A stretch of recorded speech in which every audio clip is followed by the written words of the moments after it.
আসসালামু আলাইকুম ওয়া রাহমাতুল্লাহ। মুআক্কিল জিন হাজির করার তদবির।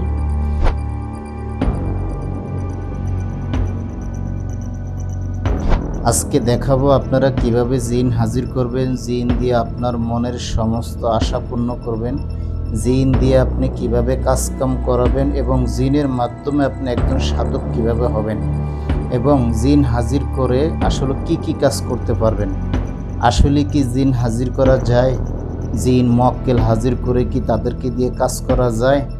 আসলে কবিরাজগণ কি বলে, নাকি আসলে শুধু মানুষের গল্পের কথা? এটা মনোযোগ সহকারে দেখবেন। আজকে মুআক্কিল জিন কিভাবে হাজির করে এমন কিছু বিষয় দেখাবো। যেই কিতাবটা থেকে দেখাইতেছি সেই কিতাবটা 1247 সালে লেখা হয়েছে। এই কিতাব থেকে আপনাদেরকে দেখাবো যে কিভাবে আপনারা মুআক্কিল জিন হাজির করবেন। তার আগে বলি, যারা তান্ত্রিক কাজ করবেন, সাধক, তারাই শুধু এই জিন হাজির করার কাজ করবেন। যাদের অত্যন্ত সাহস আছে তারাই এই সমস্ত কাজে অগ্রসর হবেন। যারা একদম ভীতু, হার্ট দুর্বল, যাদের সামান্য কিছু আপনি হাইটে যেতেছেন, পিছনে একটা লাঠি চোটা পড়লো আপনি ভয় পান, এই রকমের দুর্বল হার্টের মানুষের জন্য কখনই জিন সাধন করা উচিত নয়। আর এই সমস্ত আমল যখনই আপনি করবেন তখন আপনার কাছের আপনার বিশ্বাস তো একদম ভালো বুজুর্গ ব্যক্তির কাছ থেকে আপনি এজাজত নিয়ে করবেন। নিজের ইচ্ছে কখনো খামখেয়ালিভাবে করবেন না, তাহলে এমন বিপদে পড়বেন, এমনকি আপনার জীবন নাশের সম্ভাবনা থাকতে পারে। আপনি কিভাবে করবেন আমলটা ধারাবাহিকলি আমি বলে দিচ্ছি। আসলে কি জিন আছে? হ্যাঁ ভাই, জিন আছে। আসলে কি জিন হাজির করা যায়? হ্যাঁ, আমি বলবো হ্যাঁ, জিন হাজির করা যায়। এখানে কিছু গোপন বিষয় আছে, সেই গোপন বিষয়গুলো আমি আপনাদেরকে শেষে বলবো। আগে বলে দিচ্ছি জিন হাজির করার জন্য কি কি আপনার প্রয়োজন এবং কিভাবে আপনি জিন হাজির করতে পারবেন। মনোযোগ সহকারে শোনেন।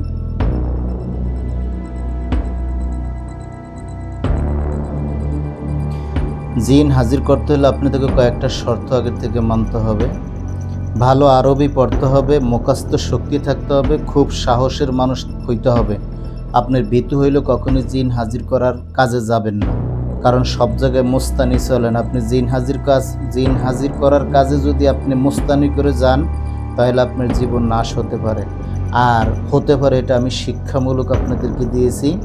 এবং যারা ঈমান এবং আমলে বিশ্বাস করেন জিন আছে প্রকৃতপক্ষে, তারা আমল করতে পারেন এবং এজাজত নিয়ে করবেন। খামখেয়ালিভাবে কেউ করবেন না। তাহলে মূল আমলে চলে যাচ্ছে, আমলটা কিভাবে করবেন। এই যে দেখেন, জিনের কিছু ভঙ্গিমা দেখাইতেছি, দেখেন কি বিষয়। এই যে দেখেন তকদির, জিনকে আপনি কিভাবে হাজির করবেন, এখানে বিস্তারিত সব লেখা আছে। তকদির অনেক সময় তকদিরের ব্যাপারে জিনের কাছ থেকে সাহায্য নিয়ে থাকেন। যারা তকদিরাদি করেন জিনের থেকে অনেক সাহায্য নিয়ে থাকেন। অনেক সময় তাদেরকে এই জিন হাজির করতে হয়। আর এই শ্রেণীর জিনদের কেউ মুআক্কিল জিন বলে। এদের হাজির করতে এই তাবিজটি ব্যবহার করা যায়। আমলটি অনেক বিপজ্জনক। কি বলছে এখানে? আমলটি অনেক বিপজ্জনক। ওস্তাদের অনুমতি নিতে হবে। কেউ অনুমতি ছাড়াই কাজটা করবেন না। আপনি যদি বিপদগ্রস্ত হন, আমি আমার চ্যানেল বা আমার ফেস কোনো দায়বদ্ধ থাকবেন। আজকে আমি আপনাদেরকে দেখিয়ে দিলাম নকশাটি। এই আগে নিয়মকরণগুলো বলে দিচ্ছি। নকশাটি মেশকো জাফরান কালি দিয়ে লিখে শরীরে ব্যবহার করবেন এবং 341 বার সূরা ইখলাস পাঠ করবেন। নিরামিষ ভোজন করবেন, মানে নিরামিষ আপনি খাবার খাবেন। কী কী খাবেন আমি বলে দেবো। 5 ওয়াক্ত নামাজ পড়বে, স্ত্রী সন্তান থেকে দূরে থাকবেন 41 দিন। এই যে 41 দিন সাধন করবে। একজন ভালো জিন তোমার সাথে কথা বলবে, তোমার অনুগত হয়ে যাবে। অবশ্যই আমলটি গোপনীয়, কারো কাছে প্রকাশ করলে আমলটি নষ্ট হয়ে যাবে। নকশাটি এই, ভালো করে আগে নকশাটি আপনাদেরকে দেখাইতেছি। স্ক্রিনশট করে রাখতে পারেন। এই যে স্ক্রিনশট করে রাখতে পারেন, ভালোভাবে জুম করে স্ক্রিনশট করে রাখবেন। দেখছেন নকশাটি? এইবার আমি বিষয়টা বলে দিচ্ছি, ভালো করে শোনেন।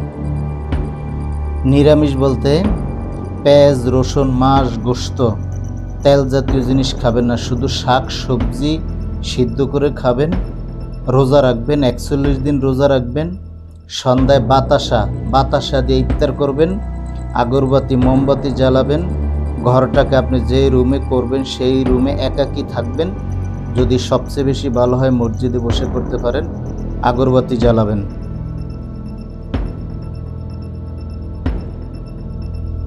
আগরবাতি জ্বালাবেন, সুগন্ধি, এবং আপনি মিস্ক আম্বর ব্যবহার করবেন, যেটা আপনি সবসময় সুগন্ধি আপনার নাকে লাগে। কখনো মিথ্যা কথা বলবেন না, মানুষের সাথে জলজাল কথা বলবেন না, হালাল খাদ্য খাবেন, সবার সাথে সুন্দর সত্য কথা বলবেন, সুন্দর কথা বলবেন, গালিগালাজ করবেন না, এবং মদ গাঁজা এই সমস্ত খাওয়া যাবে না। মানে ধূমপান থেকে একেবারেই দূরে থাকতে হবে। মনোযোগ সহকারে আমলটা করতে হবে, কেউ ভুল ভাল করবেন না। আর বিশেষভাবে এটা শুধু করার জন্যই আপনাদেরকে বলি না, শিক্ষামূলক। আমি কিতাবে যেভাবে ছিল সেভাবে আপনাদেরকে দিয়ে দিছি। নিজ দায়িত্বে করবেন, না হয় আপনার কাছের কোনো পীর মাশায়েখ যারা ভালো জানেন তাদের থেকে এজাজত নিয়ে এই আমল করবেন। এই আমলের কারণে যদি আপনার ভুলের কারণে বা নিজের মন গড়ার কারণে যদি কোনো ভুল ত্রুটি হয়, আমার চ্যানেল এবং আমার পেজ কোনো প্রকারের দায়ী থাকবে না। খুব সতর্কভাবে এই আমলটি করবেন। তো সবাই ভালো থাকবেন এবং নিজ দায়িত্বে আমলটি করবেন। আরও অসংখ্য আমল দেব, আপনারা সবাই আমার পেজটা এবং আমার ইউটিউব চ্যানেলটা ফলো করবেন। এবং একদিনের ভিতরে, কয়েক ঘন্টার ভিতরে জিন কিভাবে হাজির করা যায়, কয়েক মিনিটের ভিতরে জিন কিভাবে হাজির করা যায়, জিন দিয়ে কি কি কাজ করা যায়, সবগুলো আমি আস্তে আস্তে প্রকাশ করে দেবো ইনশাআল্লাহ। সর্বশেষ যে কথাটা আপনাদেরকে বলবো,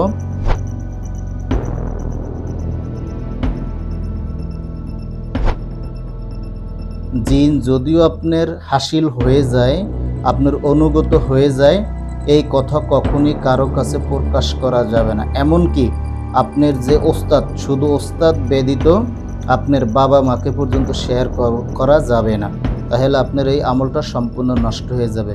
মনে রাখবেন, এই দেশের মাঝে অনেক হকিকতের লোক আছে, খুবই পাওয়ার ভালো, জবানের পাওয়ার খুবই ভালো, এবং আল্লাহর ওলি অনেক বুজুর্গ এই দুনিয়াতে আছে, কিন্তু তারা কখনো রোটা হাইটা বলে না আমি আল্লাহর ওলি, আমি আল্লাহর ওলি, এরকমের কখনো বলে না। কথা বুঝছেন? আপনার চলায় বলায় কথায় কাজে কামে প্রকাশ পাবে যে আসলে আপনি কিছু জানেন, কিছু বোঝেন। এখানে লেখা আছে আমলটি গোপনীয়, কারো কাছে প্রকাশ করিলে আমলটি সম্পূর্ণ নষ্ট হয়ে যাবে। আমলটা একিন ও বিশ্বাসের সাথে একমাত্র আল্লাহকে হাজির নাজির জেনে করতে হবে। তো সবাই ভালো থাকবেন, হুটভাট করে কেউ আমলটা করবেন না, খুব সাবধানের সহিত করবেন। যদিও করেন খুব সাবধানের সহিত আপনার ওস্তাদ পীর মাশেক যারা আছেন তাদের থেকে এজাজত নিয়ে তারপর আমল করবেন। কেউ ভুল ভাল করবেন না, খবরদার, বিপদ থেকে সাবধান, খুবই সাবধান। সবাই ভালো থাকবেন, ধন্যবাদ।